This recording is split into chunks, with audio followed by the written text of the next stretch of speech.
Біздің шаруашылық 2005-те басталып ашылды.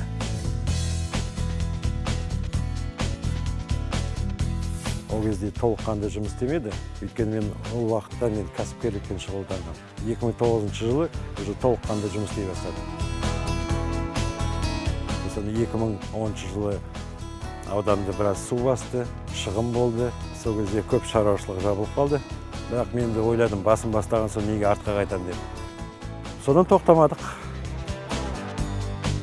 Осы бордақылау алаңын сала бастаған кезде сала бастадық, енді қаражатымыз жетпеді. Сол кезде біз аграрный кредитный корпорациядан біраз қаражат алдық.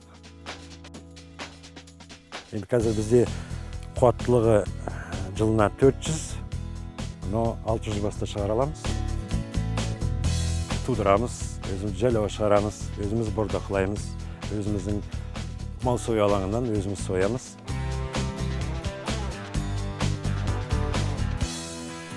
Енді бұйыртса міне бір аптаның ішінде өзіміздің дүкенімізде болады, ет сататын.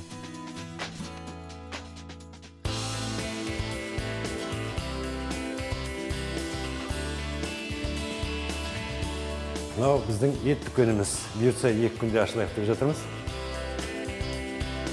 Біз енді мына жерде сүйекті сатамыз, сандай сатамыз. Базардағы сияқты араластырмаймыз. Кімге қабырға, кімге лытка, кімге сан сүйегі, кімге ортан жілік, не жілік, соның бәрін өшіге салқындатып жасаймыз. Телевизорды қойғанымыз, өйткені біз мына телевизорда мал төл дейді, оны қалай өсіреміз, жайлауға шығарамыз, одан отбивать етеміз. Отбивать еткен соң аткормға қоямыз, қандай тамақ жейді, жаңа сізде көргендей, қай жерге сойылады. Осының бәрі өшіде көрсетіп тұрады.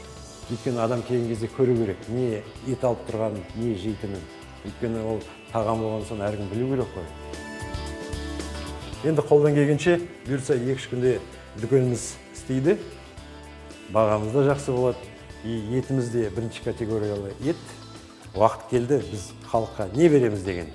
Халыққа біз таза продукция береміз. Халық үшін осында. Қазіргі күнде үй жоқтарға участка алып дайындап жатырмыз. Енді сырттан келген сәпсем бала шақсы үлкендерге 2 адамға үй бердік мысалы. Маған қызмет етіп жүрген адамдарға мен не үшін аяймын? Мен мысалы дүниенің бәрін алып кетпеймін. Мен жұмысшылармен біргемін. Өйткені жұмысыма дұрыс қарамасам, ол мен жұмысымды дұрыс жасамайды ғой. Қазақстан қалай жылжып келсе, мен де сөйтіп жылжып келемін. Ақырын ол берені. Ауданыңа не берем деп ойлауым керек. Сол аудан қандай кетігін жабалам деп ойлауым керек. Өйткені әр адам кеудесінде азаматтық сезім, патриотизм сезім болу керек. Істемейтін адам ол отыра береді. Тек қана біреуге қолын жазып, өкімет береді екен деп. Қазір бұрынғыдай емес, бәрі бар. Тек қана жұмыс істе болды.